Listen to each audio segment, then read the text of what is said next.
देखो, पूरे हिंदुस्तान में अगर कहीं पर भी, खासतौर से मेट्रो सिटीज में, अगर आप किसी प्लॉट में, बिल्डिंग में, फ्लैट में अगर आप इन्वेस्ट कर रहे हैं तो ध्यान रहे कि वो प्रोजेक्ट रेरा रजिस्टर्ड जरूर हो। अब रेरा क्या चीज है? रेरा एक एक्ट है जो 2016 में सेंट्रल गवर्नमेंट ने लागू किया। ये एक्ट कस्टमर को एक लीगल प्रोटेक्शन देता है। 2016 से पहले बहुत सारी कंप्लेंट आती थी कि यार बिल्डर ने प्रोजेक्ट कंप्लीट नहीं किया, पोजीशन नहीं मिला, पोजीशन ना मिलते हुए 5 साल हो गए, 10 साल हो गए, अभी तक बिल्डिंग का काम ही नहीं हुआ, कहीं तो बिल्डिंग का काम बीच में ही रुक गया या फिर बिल्डर भाग गया। ये सब चीजें पहले बहुत ज्यादा होती थी, लेकिन रेरा के आने के बाद इन चीजों पर काफी ज्यादा कंट्रोल पाया गया। रेरा बिल्डर्स और कॉलोनाइजर्स को रेगुलेट करता है अपनी टर्म्स एंड कंडीशन के आधार पे। प्रोजेक्ट डेवलपमेंट से लेके कस्टमर को कितने समय में चीजें हैंडओवर करनी है, सब चीजें पहले से ही तय रहती है, फिर कोई प्रोजेक्ट रेरा रजिस्टर्ड होता है। अब आप किसी प्रोजेक्ट में अगर इन्वेस्ट करने जा रहे हैं या फिर इन्वेस्ट करने वाले हैं या फिर इन्वेस्ट किया हुआ है, तो आप ये कैसे चेक करेंगे कि आपका प्रोजेक्ट रेरा रजिस्टर्ड है या नहीं है? या फिर क्या आप ऑनलाइन चेक कर सकते हैं खुद से कि रेरा रजिस्टर्ड है या नहीं है? क्या पूरा प्लान आप ऑनलाइन चेक कर सकते हैं किसी प्रोजेक्ट का? तो बिल्कुल आज मैं आपको वही बताने वाला हूं कि आप कैसे किसी प्रोजेक्ट का ऑनलाइन पूरा प्लान आप चेक कर सकते हैं, रेरा रजिस्ट्रेशन चेक कर सकते हैं, कब रजिस्टर हुआ ये सब चेक कर सकते हैं। ये मैं आपको बताने वाला हूं। तो चलिए सिस्टम पे चलते हैं। देखो, आपको सीधा गूगल पे जाना है। गूगल यहां पे आप ओपन कर लेंगे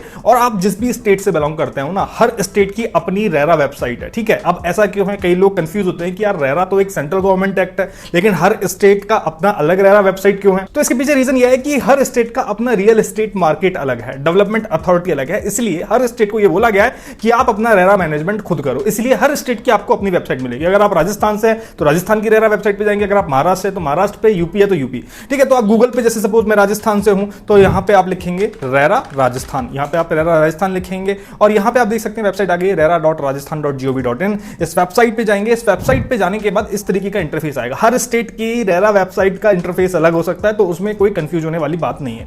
ओके, तो यहां पर आपको जाना है होम बायर में, और होम बायर में यहां पर आपको रजिस्टर्ड प्रोजेक्ट में जाना है। रजिस्टर्ड प्रोजेक्ट में आप जाएंगे तो यहां पर आपको कंप्लीट लिस्ट मिल जाएगी जो प्रोजेक्ट रिसेंटली यहां पे रेरा से रजिस्टर्ड होते जा रहे हैं। लेकिन सपोज आपका प्रोजेक्ट कोई पुराना है तो आप सीधा यहां पे प्रोजेक्ट का नाम लिख सकते हैं। जैसे सपोज मैंने last to last year Rajasthan के जयपुर के एक प्रोजेक्ट में इन्वेस्ट किया था, रियासत इको पार्क, ठीक है। इसमें इन्वेस्ट किया था और मैं इसको सर्च करता हूं, प्रोजेक्ट नेम मैंने जस्ट रियासत इको पार्क लिखा, सर्च किया, तो यहां पे आप देख सकते हो रियासत इको पार्क के सभी प्रोजेक्ट नेम यहां पे आ गए हैं, उनका एप्लीकेशन नंबर आ गया है, कौन उनका प्रमोटर है, किस टाइप का प्रोजेक्ट है, सब चीजें आ गई हैं, ठीक है। मैंने रियासत इको पार्क फर्स्ट में यहां पे इन्वेस्ट किया था, तो मैं फर्स्ट की इंफॉर्मेशन जैसे यहां पे निकालता हूं, तो जस्ट आपको व्यू पे क्लिक करना है। व्यू पे क्लिक करने के बाद इस प्रोजेक्ट की इंफॉर्मेशन ओपन हो जाएगी, ठीक है। प्रोजेक्ट का क्यूआर कोड भी यहां पे आ जाता है, आप स्कैन करके पूरी की पूरी इंफॉर्मेशन फोन में भी देख सकते हैं।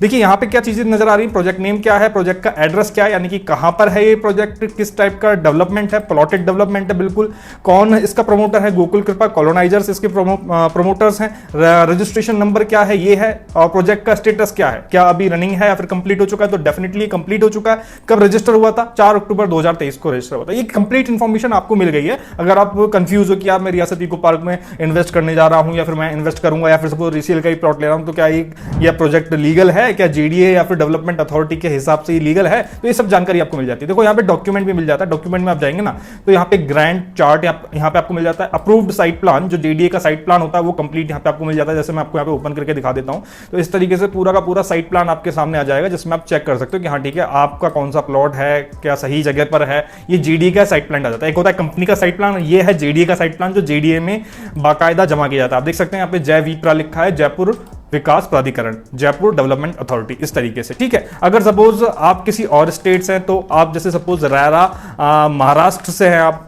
ठीक है, महाराष्ट्र, पूरे महाराष्ट्र इसमें इंक्लूड रहता है, चाहे पुणे हो चाहे मुंबई हो, तो ये महाराष्ट्र की यहाँ पे आप देख सकते हो महारेरा महाराष्ट्र.gov.in, ठीक है। गवर्नमेंट वेबसाइट का जो डोमेन है ना, हमेशा ध्यान रखिएगा gov.in होगा, .com.in ये नहीं होगा। जो गवर्नमेंट की वेबसाइट होगी उनका डोमेन gov.in होगा, जिससे कि आपको पता चल जाएगा कि ये गवर्नमेंट की लीगल वेबसाइट है। ओके, अब जैसे महाराष्ट्र की इस वेबसाइट पे गए, रेरा में हम गए और यहां पर आप देख सकते हो डायरेक्ट इसका इंटरफेस अलग है, नीचे डायरेक्ट आ जाता है कि कौन से प्रोजेक्ट्स यहां पे चल रहे हैं, तो डायरेक्ट आप अपना प्रोजेक्ट यहां पे सर्च कर सकते हो। जैसे सपोज हमारा एक मुंबई में भी प्रोजेक्ट है जिसका नाम है रियासत ब्लिस नाम है, ठीक है। तो जस्ट अगर आपको प्रोजेक्ट का नाम पता है तो नाम डाल देंगे, कहां पर है ये भी पता है तो पिन कोड भी डाल सकते हैं, ठीक है। इसके अलावा जो इन्फॉर्मेशन है वो डाल सकते हैं। जैसे मुझे सिर्फ नाम पता है, रियासत ब्लिस और महाराष्ट्र में है, जैसे सपोज अगर मैं एक कस्टमर हूं, सर्च करूंगा तो यहां पे ये मुझे डायरेक्ट इन्फॉर्मेशन दे देगा। स्पेलिंग आपकी सही होनी चाहिए प्रोजेक्ट की, तभी यहां पे फाइंड आउट कर पाएगा। जस्ट नीचे में आया तो आप देख सकते हैं रियासत ब्लिस की जो इन्फॉर्मेशन है वो आ गई है, स्टेट महाराष्ट्र, पिन कोड ये यहां पे है। अब इसका सर्टिफिकेट अगर मुझे देखना है, सर्टिफिकेट ऑफ अप्रूवल तो वो यहाँ पे मुझे मिल जाता है। तो आप देख सकते हो ये Maharashtra real estate regulatory authority से सर्टिफिकेट पास है कि हाँ ठीक है, रियासत ब्लिस को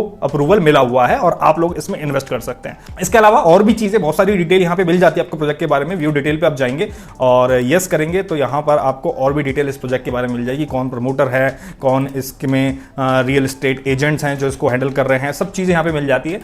हर स्टेट की गवर्नमेंट अलग अलग तरीके से रेरा के जो कंप्लायंसेस हैं उनको फॉलो करती है। तो यहाँ पे आप देख सकते हैं सब चीजें यहाँ पे मिल जाती है। ठीक है, यहाँ पे आप देख सकते हैं इसके डायरेक्टर कौन है, डायरेक्टर की भी इंफॉर्मेशन मिल रही है, ऑथराइज सिग्नेटरी कौन है। तो इतनी डिटेल्स जब हमें किसी प्रोजेक्ट के बारे में पता होती है ना, तो हम उसके बारे में ट्रस्ट कर सकते हैं कि हाँ ठीक है, हमें इसमें इन्वेस्ट कर देना चाहिए। अगर आपको ट्रस्ट हो जाता है और इस तरीके से आप रेरा रजिस्ट्रेशन चेक कर लेते हैं अपने प्रोजेक्ट का जिसमें आप इन्वेस्ट कर रहे हैं या फिर जिसमें आप इन्वेस्ट करने वाले हैं, तो आप सेफ फील करते हैं और आपको एक लीगल प्रोटेक्शन भी मिल जाता है। हालांकि इन प्रोजेक्ट के साथ कुछ होता नहीं है, लेकिन कल को कुछ होता भी है तो आपको एक लीगल प्रोटेक्शन मिल जाता है कि हाँ ये रेरा से रजिस्टर्ड है। और जो भी प्रोजेक्ट रेरा से रजिस्टर्ड होते हैं वो डेवलपमेंट प्लान से रजिस्टर्ड होते ही होते हैं। तो आई होप कि आप सभी चेक कर सकते हैं इजीली अपने टाउनशिप या फिर प्रोजेक्ट की डिटेल्स इस तरीके से एंटर करके। वीडियो की जानकारी आपको अच्छी लगी तो लाइक कीजिएगा, शेयर कीजिएगा। मैं मिलूंगा नेक्स्ट वीडियो में नई जानकारी के साथ। तब तक के लिए धन्यवाद। जय हिंद।